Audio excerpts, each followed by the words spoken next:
Crime and Punishment, Dostoevsky's masterpiece of guilt and redemption.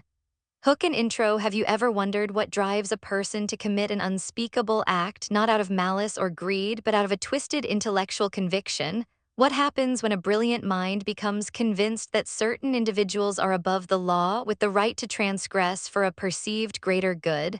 And what kind of punishment truly awaits such a person, not from the courts, but from the depths of their own soul? Today, we delve into one of literature's most profound psychological thrillers, Fyodor Dostoevsky's Crime and Punishment.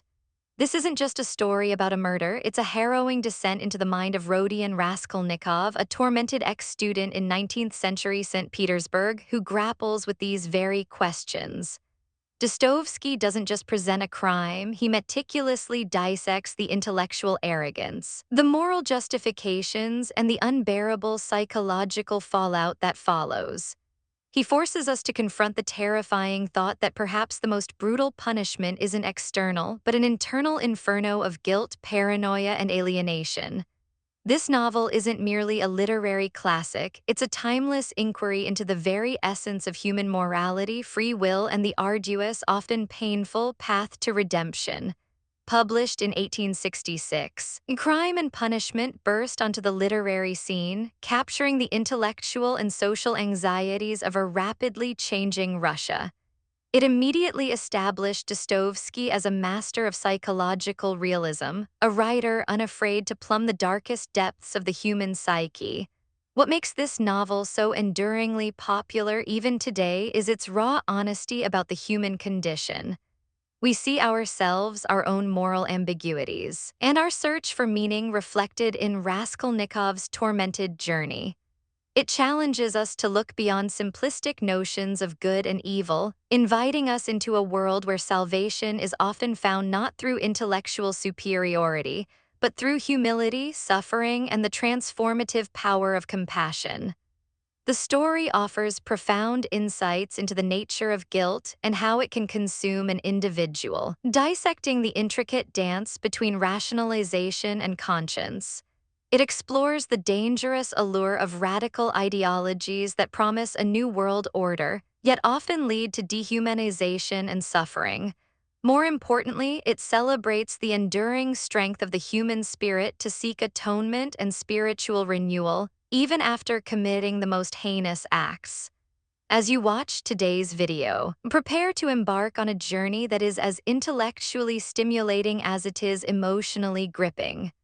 We will unravel the layers of Raskolnikov's mind, explore the social landscape that shaped him, and ultimately discover why Crime and Punishment continues to be a profound and deeply relevant masterpiece for contemporary readers. This novel doesn't just tell a story, it asks us to confront uncomfortable truths about ourselves and our society. It forces us to question the boundaries of morality, the limits of human reason, and the true cost of denying our shared humanity. By the end of this video, you will not only have a comprehensive understanding of Dostoevsky's genius, but also a deeper appreciation for the timeless questions he poses. Questions that resonate as powerfully now as they did over a century and a half ago. Let's begin our exploration of this monumental work. Context and background. To truly appreciate the genius of Crime and Punishment, we must first understand the man behind the masterpiece, Fyodor Dostoevsky, and the turbulent world in which he lived and wrote. Born in 1821, Dostoevsky's own life was a crucible of suffering and spiritual awakening, experiences that profoundly shaped his unique literary voice. He endured poverty, gambling addiction, and the constant threat of illness. But nothing impacted him more profoundly than his encounter with the Tsarist justice system.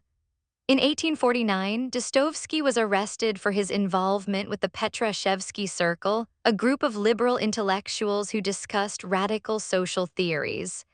He was sentenced to death by firing squad, a sentence that was commuted to hard labor in Siberia at the very last moment, as he stood before the executioners. This mock execution and his subsequent 4 years in a Siberian labor camp, followed by 6 years of compulsory military service, fundamentally altered his worldview.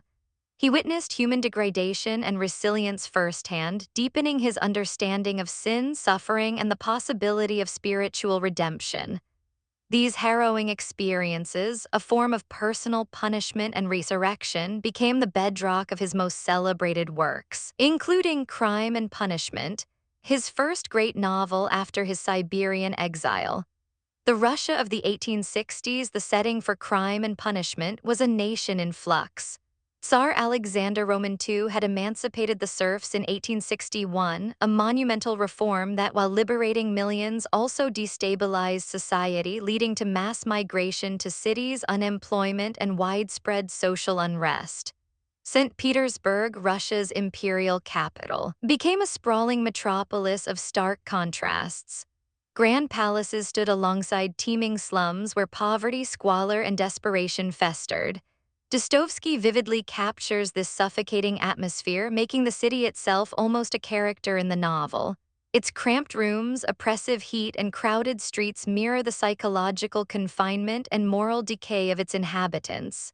Intellectually, Russia was ablaze with radical new ideas imported from Western Europe. Nihilism, utilitarianism, and rational egoism were gaining traction among the young intelligentsia, challenging traditional religious faith and moral codes. These philosophies, particularly those advocating that reason alone could provide a complete moral framework, deeply troubled Dostoevsky, who saw them as a dangerous detachment from spiritual and humanistic values. Crime and Punishment is, in many ways, Dostoevsky's literary response to these intellectual currents, a powerful critique of abstract theories that he believed could justify heinous acts and lead to spiritual ruin. Against this backdrop, we meet Rodion Raskolnikov, the protagonist of our story. He is a brilliant but impoverished former law student living in a suffocating attic room in St. Petersburg. His mind is a cauldron of conflicting ideas, fueled by his desperate circumstances and the radical philosophies he has absorbed. Raskolnikov is deeply alienated from society, consumed by intellectual pride, and convinced of his own exceptionalism. He despises the moral apathy and hypocrisy he sees around him, particularly the wealthy, miserly old pawnbroker Alyona Ivanovna, whom he views as a louse who preys on the poor. Driven by a complex mix of poverty, disdain for society, and his self-developed theory that extraordinary men have the right to transgress moral laws for a greater good, Raskolnikov plans and executes the murder of Alyona Ivanovna. His intention is to use her money to launch a brilliant career, thus proving his extraordinary status and benefiting humanity.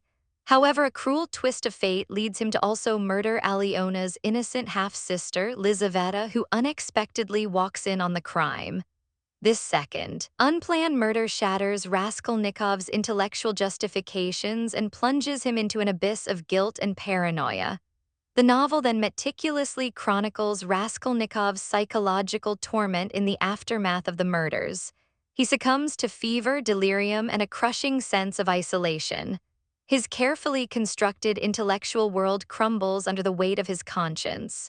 He wanders the streets of St. Petersburg in a daze, haunted by his crime, constantly fearing detection and struggling to reconcile his actions with his internal moral compass. He experiences vivid dreams and hallucinations that serve as symbolic representations of his guilt and subconscious fears. Throughout his ordeal, Raskolnikov interacts with a cast of unforgettable characters who serve as foils and catalysts in his journey. There is Razumikhin, his loyal and good-hearted friend who embodies pragmatism and selfless devotion, constantly trying to help Raskolnikov despite his erratic behavior. Then there is Porfiry Petrovich, the shrewd and psychologically astute investigative magistrate who, without concrete evidence, engages Raskolnikov in a masterful game of cat and mouse, subtly probing his guilt and pushing him towards confession through psychological manipulation rather than brute force. Porfiry represents the inescapable nature of justice, not just legal but moral and psychological. But perhaps the most pivotal character is Sonya Marmeladova, a young woman forced into prostitution to support her impoverished alcoholic family. Sonya, despite her degraded social status, embodies pure Christian faith, humility, and unconditional love. Her suffering is embraced with a quiet dignity, and her unwavering compassion for Raskolnikov, even after he confesses his horrifying crime to her, offers him the only genuine path to spiritual redemption. She represents the antithesis of Raskolnikov's intellectual pride, showing him that true strength lies in humility and self-sacrifice, not in transgression. The climax of the novel arrives as Raskolnikov, driven to the brink of madness by his guilt and under Sonya's unwavering influence, finally confesses his crime to the authorities. This act of confession is not a defeat, but the first step towards his spiritual rebirth. He is sentenced to 8 years of hard labor in Siberia. The epilogue finds Raskolnikov and Sonya together in the desolate Siberian landscape, where through Sonya's enduring love and his own prolonged suffering, he begins the slow and arduous process of moral and spiritual regeneration, accepting his punishment not as a burden, but as a crucible for a new life. Core narrative and analysis at the heart of Crime and Punishment lies Rodion Raskolnikov's radical philosophy, the extraordinary man theory. He posits that society is fundamentally divided into two types of people, the ordinary or lice, who are destined to live in submission following conventional laws and moral codes, and the extraordinary, who possess the right to transgress these laws even to the point of violence, if their actions contribute to a greater good or advance humanity. Raskolnikov sees himself as one of these extraordinary individuals, entitled to eliminate a useless old pawnbroker to fund his own genius and by extension benefit society. He imagines figures like Napoleon, who carved empires through bloodshed, as precedents for his own transgressive ambition.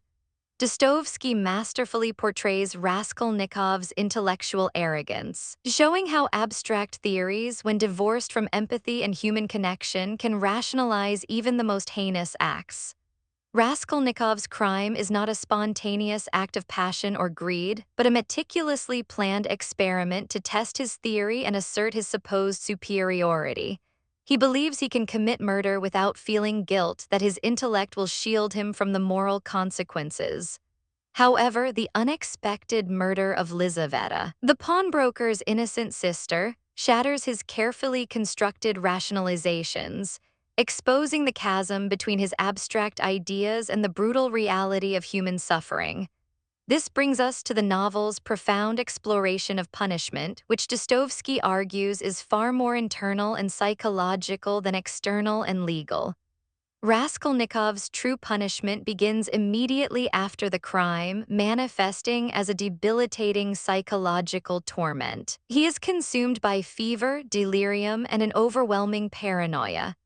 Every sound, every glance from a stranger, every conversation becomes a potential threat, a sign of his impending exposure. His intellectual pride crumbles, replaced by a crushing burden of guilt that isolates him from everyone he knows and loves. For instance, after the murders, Raskolnikov becomes physically ill, confined to his room in a state of semi-consciousness, plagued by nightmares. He avoids human contact, unable to endure the company of his loving sister, Dunya, or his devoted friend, Razumikin, because their very presence underscores his alienation. His inability to connect, to simply be with others, is a direct consequence of his crime. Another example of this internal punishment is his obsessive return to the crime scene, a morbid compulsion driven by his tormented conscience. He almost gets caught, not due to clever detective work, but because his own guilt draws him back, a moth to a flame. This psychological punishment is masterfully intensified through the character of Porfiry Petrovich, the shrewd investigative magistrate. Porfiry rarely resorts to direct accusation or material evidence. Instead, he engages Raskolnikov in subtle philosophical duels, dissecting his psychological state with uncanny precision. He understands Raskolnikov's pride and intellectual vanity, using them as tools to unravel his guilt.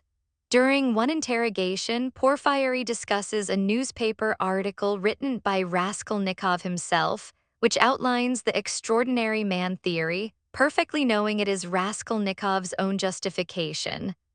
This intellectual cat-and-mouse game forces Raskolnikov to confront his own ideas and their horrifying implications, making the internal struggle even more acute. In stark contrast to Raskolnikov's nihilistic rationalism stands Sonya Marmeladova, the embodiment of faith, compassion, and redemption.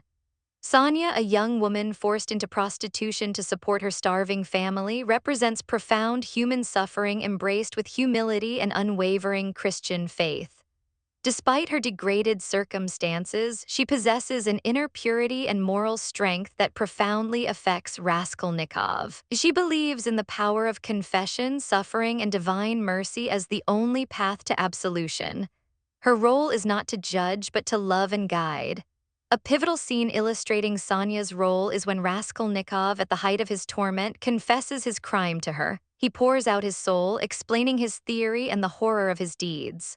Sonya's reaction is not condemnation, but profound pity and compassion. She urges him to confess publicly, to go to the crossroads. Bow down to the people, kiss the earth, for you have sinned before it, and say aloud to the whole world, I am a murderer. She then reads him the biblical story of Lazarus's resurrection, symbolizing the possibility of spiritual rebirth even for the most morally dead. This moment is Raskolnikov's first true glimpse of hope, a counterpoint to his intellectual despair. This dynamic highlights one of Dostoevsky's core philosophical arguments: the conflict between pure reason and spiritual faith, or between intellect and empathy. Raskolnikov's over-reliance on cold, abstract reason, detached from human feeling, leads him to transgression and spiritual death. Sonya, on the other hand, embodies a faith-based morality, driven by compassion and sacrifice, which offers the only true path to life and redemption. Dostoevsky suggests that intellectual pride, when it elevates itself above universal moral and spiritual values, is ultimately destructive. Reason alone cannot provide a sufficient moral framework for human existence. Faith, humility, and love are essential for understanding true humanity and achieving spiritual well-being. The oppressive urban landscape of St. Petersburg also plays a crucial role as a symbolic character. The city's suffocating heat, poverty-stricken tenements, and labyrinthine streets are not just a backdrop. They mirror Raskolnikov's internal state of feverish agitation and psychological distress. His cramped, coffin-like room symbolizes his isolation and intellectual confinement, reflecting his detachment from the normal world. The pervasive sense of squalor and moral miasma in the city amplifies the psychological realism, contributing to Raskolnikov's sense of entrapment and his desperate actions. For example, when Raskolnikov goes out, the descriptions of the sweltering heat, the suffocating dust, and the drunkards on the streets often heighten his own mental anguish and disgust with humanity. The physical environment directly amplifies his internal turmoil. Another instance is the description of the Marmeladov's squalid living conditions, which vividly portrays the extreme poverty that forces Sonya into prostitution and fuels Raskolnikov's anger at societal injustice, further rationalizing his crime in his mind. The city acts as a constant reminder of both the external and internal decay that permeate the narrative. Dostoevsky's narrative structure is also a masterclass in literary innovation. He blends elements of a detective novel with a profound psychological study and a philosophical treatise. The reader is often granted intimate access to Raskolnikov's tormented consciousness through extensive internal monologues, feverish thoughts, and fragmented dreams.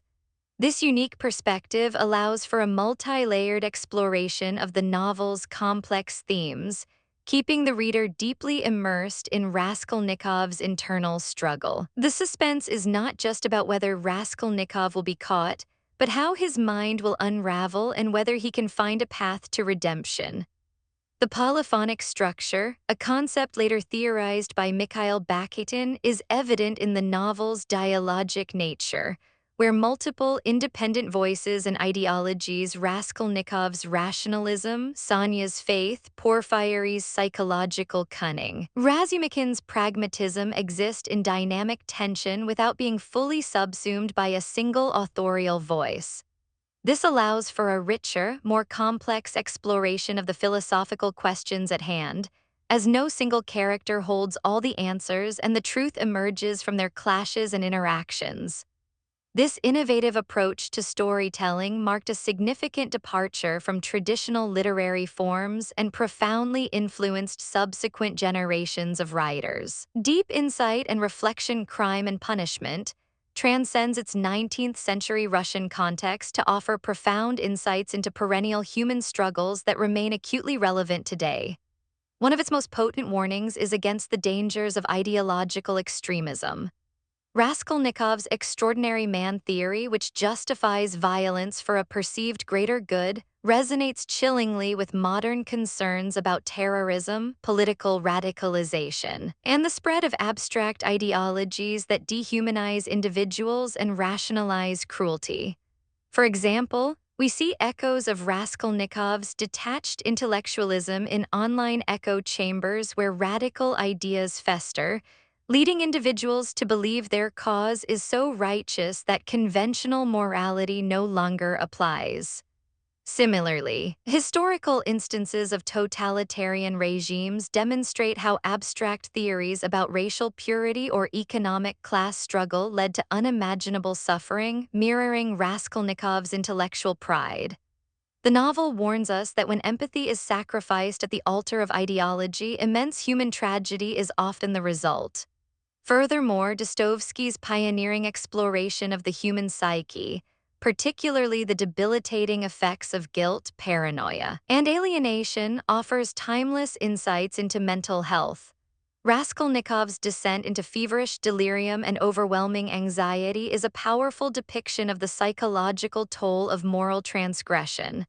This resonates deeply with contemporary discussions about the mental health crisis, the burden of unaddressed trauma, and the importance of confession, therapy, and seeking connection. Consider modern individuals struggling with addiction, depression, or PTSD. The sense of isolation and the internal battles they face often parallel Raskolnikov's torment. The novel implicitly champions the therapeutic power of acknowledging one's mistakes and seeking human connection and forgiveness as pathways to healing. For instance, support groups often emphasize confession and shared experience, echoing Sonya's role in Raskolnikov's journey towards acknowledging his suffering and seeking absolution. The novel's stark depiction of poverty and social inequality in 19th century St. Petersburg also remains deeply relevant. The plight of the Marmeladova family forced into desperate measures highlights how systemic injustice and economic hardship can drive individuals to moral compromises or radical despair. This connects to contemporary discussions about social justice, wealth disparity, and the societal conditions that breed discontent and unrest. Think of the ongoing debates about universal basic income, affordable housing, or access to healthcare. These discussions are rooted in the same fundamental questions about social responsibility and the human cost of inequality that Dostoevsky explored. The novel serves as a powerful reminder that neglecting the suffering of the most vulnerable can have profound and far-reaching consequences, both for individuals and for the fabric of society. Finally, Crime and Punishment is an enduring exploration of the universal human quest for meaning and identity. Raskolnikov's initial belief that he could forge his own meaning through a transgressive act ultimately leads him to an existential void. His journey towards redemption, however arduous, offers a path to finding meaning not in intellectual superiority, but in humility, compassion, and shared humanity. This resonates with modern readers grappling with existential questions in an increasingly secular and complex world. We live in a world that often struggles with purpose, seeking validation through material success or fleeting trends. Dostoevsky reminds us that true meaning might lie in our capacity for love, forgiveness, and connection, in accepting our shared vulnerability rather than striving for artificial superiority. Sonya's unwavering faith, even amidst her degradation, offers a profound alternative to Raskolnikov's nihilistic despair, suggesting that spiritual insight and human empathy are essential guides for a meaningful life. Now, let's reflect on some profound questions this masterpiece leaves us with. To what extent can abstract philosophical ideas, like Raskolnikov's extraordinary man theory, justify actions that violate fundamental human morality? Do you believe true punishment for a crime is primarily external legal sanctions or internal psychological torment and guilt? Can one truly exist without the other? How does the novel challenge our understanding of heroism and villainy, blurring the lines between a would-be benefactor and a cold-blooded murderer? In what ways does Dostoevsky suggest that suffering can be a catalyst for spiritual growth and redemption, rather than simply a negative experience? How relevant is Sonya Marmeladova's unwavering faith and compassion as a moral compass in today's often cynical and secular world? The novel critiques intellectual pride when divorced from empathy. Where do you see similar warnings or examples in contemporary society or individual lives? Do you think Raskolnikov's ultimate redemption in Siberia is fully convincing, or does Dostoevsky leave some ambiguity about the depth of his transformation? These questions invite us to engage deeply with Dostoevsky's vision, considering the enduring power of conscience, the fragility of human reason, and the timeless pursuit of meaning and redemption. The novel doesn't offer easy answers, but rather a profound exploration of what it means to be human in all its flawed, striving glory. Outrogue Crime and Punishment stands as a monumental achievement in literature, a testament to Fyodor Dostoevsky's unparalleled ability to dissect the human psyche and confront the most challenging moral and philosophical questions. It reminds us that true punishment often resides not in external judgment, but in the internal torment of a conscience ravaged by guilt and alienation. More importantly, it offers a glimmer of hope, suggesting that even after the deepest transgression, the path to redemption can be found through humility, suffering, and the transformative power of love and compassion. This novel is more than a story. It is an enduring mirror reflecting our own struggles with morality, our susceptibility to dangerous ideologies, and our innate human need for connection and forgiveness. It challenges us to look beyond superficial judgments and to consider the profound psychological and spiritual forces that shape our actions and our destinies. As we close our journey into the world of Raskolnikov, remember the profound insights Dostoevsky offers about the resilience of the human spirit and the possibility of spiritual renewal, even from the darkest depths. If you found this exploration of crime and punishment thought-provoking, you might be interested in delving deeper into other works that grapple with similar themes. Dostoevsky's The Brothers Karamazov, often considered his magnum opus. This novel continues his exploration of faith, doubt, morality, and the nature of good and evil through the story of a parricide and the lives of the Karamazov brothers, particularly the intellectual Ivan and the spiritual Alyosha. It's an even grander philosophical and psychological epic. Albert Camus's The Stranger, for a contrasting existentialist perspective on crime and moral indifference. Camus's novel explores a man who commits a seemingly motiveless murder and faces the absurdity of existence and the indifference of the universe. It offers a different take on the consequences of detachment.